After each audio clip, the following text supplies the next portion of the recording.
Kapatid, may extra ka bang pera? Ano kaya magandang gawin? Bayaran mo agad ang utang sa bahay o gamitin mo ito para makapag-invest? Yan ang alamin natin sa episode na ito. Videos that will make you wealthy and debt-free. Hi there, this is Chinky Tan, your pambansang wealth coach. Isa sa pinakamalaking tanong na maraming homeowners, mas okay ba bayaran ang bahay kung may pera na ako o mas maganda na gamitin ko yung pera para magpalago pa? Well, ang sagot po ay depende. Okay?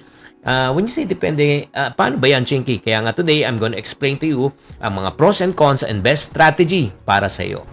So, tignan po na natin ang numero. O, ano kaya ang mas maganda?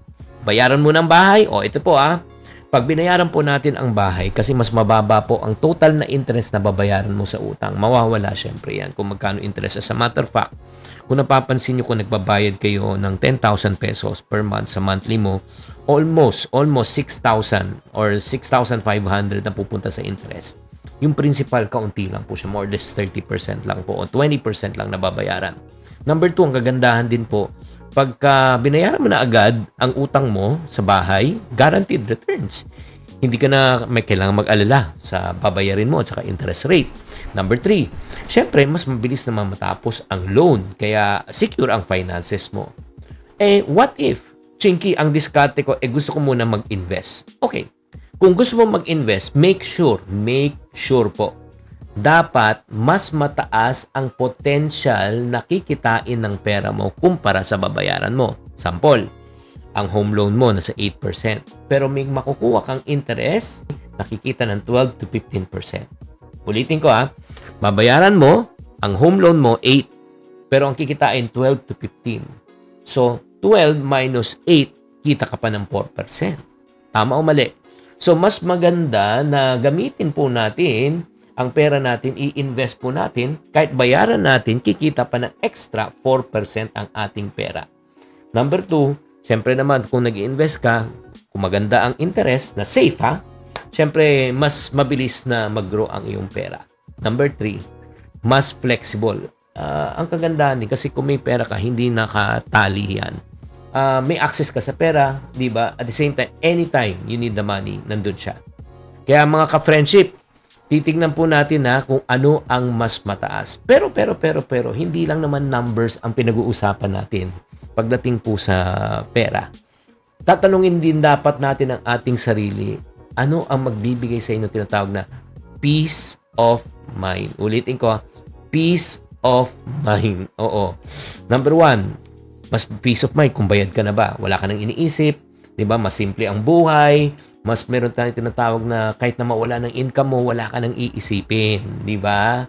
Siyempre naman, pag ikaw naman nag-invest, pinalaki mo yung pera mo, ini-invest mo, siyempre, may tinatawag na risk. Ang risk, hindi lahat ng investment guaranteed. May time na investment bumababa.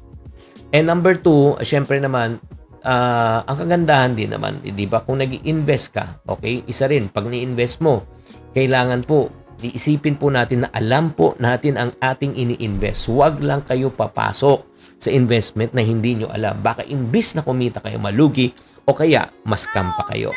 Kaya kung kayo po, hindi kayo sure na kaya nyo palakihin, hindi kayo sure sa papasukan nyo at baka mataas pa yung risk na mawala, mas maganda siguro, lalo na sa mga tao na gusto maging secure. Kaya ang tanong, ano ang mas mahalaga sa iyo? Peace of mind or magpalago ng pera? So, kung titignan po natin, medyo naguguluhan ka pa rin. Kailangan ba talaga mamili? Well, ito po. Kung ayaw mong mamili, pwede natin gawing 50-50. When you say 50-50, pwede ka magbayad 50% sa mortgage mo, yung budget mo, 50% i-invest mo. Diba? Para masubukan mo. That's number 1. Number 2, ang pwede mong gawin, mag-review ka. Like, ang kagandahan din, yung minsan, yung interest rate po sa home loan ay nagpa-fluctuate. Tumataas, bumababa. So, kung tumaas siya, di ba, baka mas wise na bayaran mo na yung utang, lalo na kung sobrang taas. Di ba? Kung mababa naman, baka pwede mong gamitin for investment. Kaya nga mga ka-friendship, hindi to one size fit all. Dapat flexible ka. Alam mo ano yung pinakamaganda para sa sitwasyon mo. Kaya nga, ano ba ang dapat kong gawin, Chinky?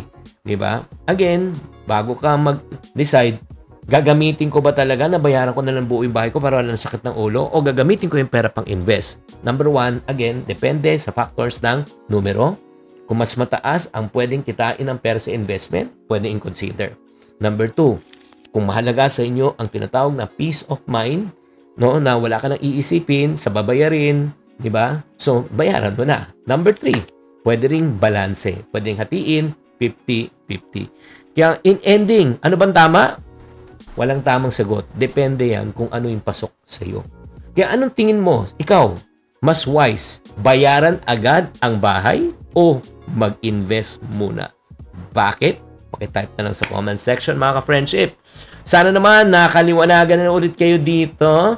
And I am really so happy and excited. Marami pa tayong pwedeng pag-usapan. Kung may mga topics kayo na gusto nyo tanungin sa akin, please share it in the comment section. Tatandaan, tamang karunungan, tamang disiplina po ang susi sa pagyaman.